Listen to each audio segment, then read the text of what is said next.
morning.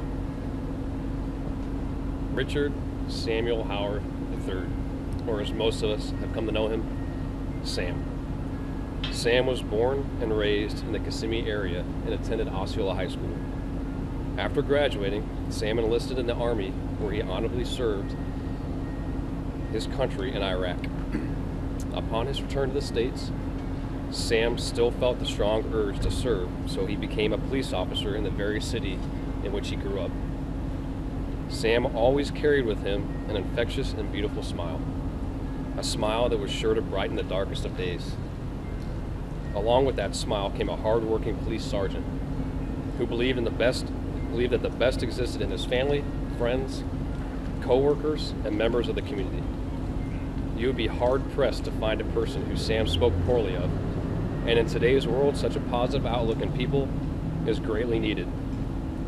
I met Sam nearly 10 years ago when I was completing the final phase of my training to be an officer at the Kissimmee Police Department.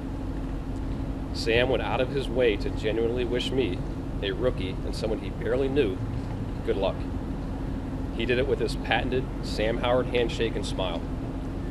10 years later, that smile and handshake have held strong. Only 2 hours before Sam made that ultimate sacrifice, he went out of his way to shake my hand and bless me with that beautiful smile. Sam was a highly valued and seasoned member of the Kissimmee Police Department. He reached the hearts of many people by working in uniform patrol, the DUI unit, traffic enforcement unit, and criminal investigations. I'm also proud to say Sam was a skilled and tenured member of the SWAT team, as an operator and sniper who dedicated himself to always building team members up with his positive attitude. Sam had many hobbies in life. To name a few: cars, music, and lifting all of the weight in the gym at the same time during one of his famous leg workout days. I truly think, though, his favorite thing was to spend time with family. Sam was not just a police officer, he was very much a family man who leaves behind a fiance and daughter. It was always a pleasure hearing the wisdom he held with regards to family, being a father, as well as a good man. Imparting that wisdom has made many of us stronger and better equipped to face life's challenges. Sam's departure creates a void for all of us in some way, a void that can never be filled. But I am confident that Sam is watching over all of us now and wearing that beautiful and infectious smile. We love you, Sam. You can count on every single one of your Kissimmee Police Department brothers and sisters to always be there for your family, just as you always were for us.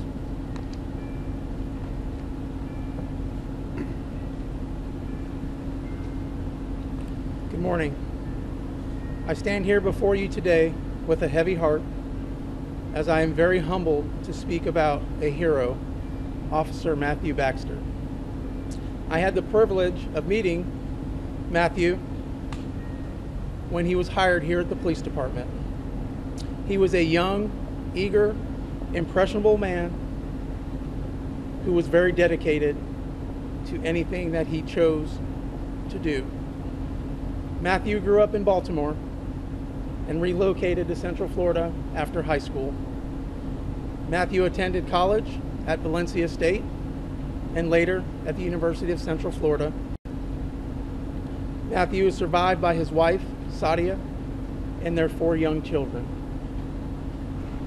Mine and Matthew's relationship grew over time, even though that time was too short. I knew Matthew could achieve greatness. I sought out to befriend Matthew, to mentor Matthew on his journey through law enforcement and life. Matthew and I would often sit down and have conversations about life, family, and his aspiring career. Matthew found time in his life to join the Big Brothers and Big Sisters of America. I asked Matthew why he had chosen to join them, and he simply replied, "So I can have a positive impact on a young person's life." Matthew's constant, contagious smile was something that I looked forward to during our meetings.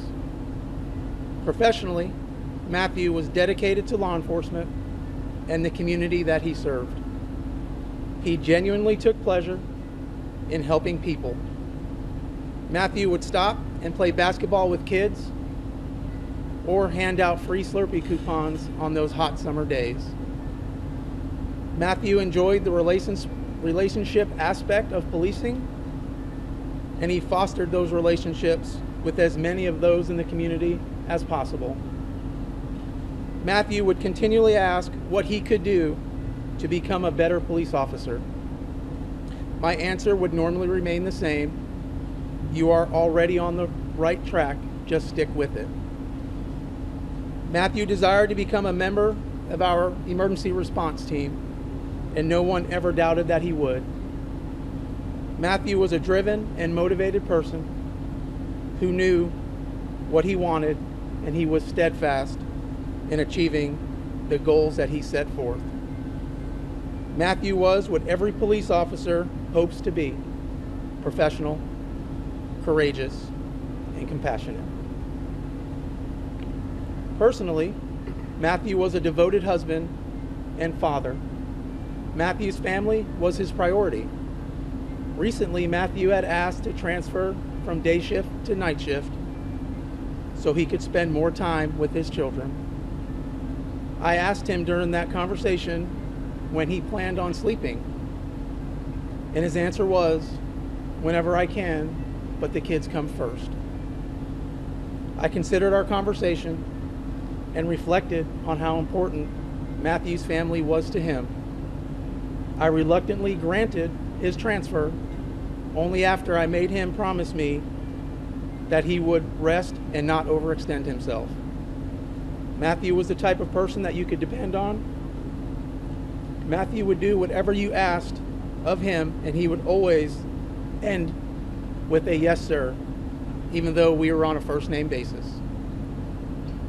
We lost a gentle man who was loyal to his family, friends, co-workers, and the community that he served.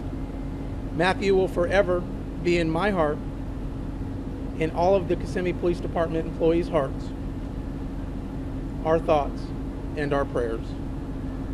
We want Matthew to know that his family will never be alone. They will continue to be our family for the rest of our life. My sincere sympathies extended to Matthew's family. This healing process will take a lifetime for us all. Thank you. Anything you want to say to the community, just the outpouring of support since this happened? We absolutely want to thank the community. This is a tragic event that was hard for us all, and the community's help and support is what allowed us to lift up past a terrible time and move on to do what's right for Officer Baxter's family and Sergeant Howard's family. One question. Sergeant, you mentioned the handshake. Would you be able to do the handshake that Sergeant Howard did? I'm sorry, I had a hard time hearing your question there. The handshake. Would you demonstrate the handshake? His handshake was different for every person. So he knew how to shake every person's hand the way they liked it, and he always finished it off with a smile. What do you think That handshake is for me, so I'd like to keep it with me. All right, I got to take them back inside. They've got to meet up with the families. Thanks, guys. We'll brief you guys in just a few minutes, okay?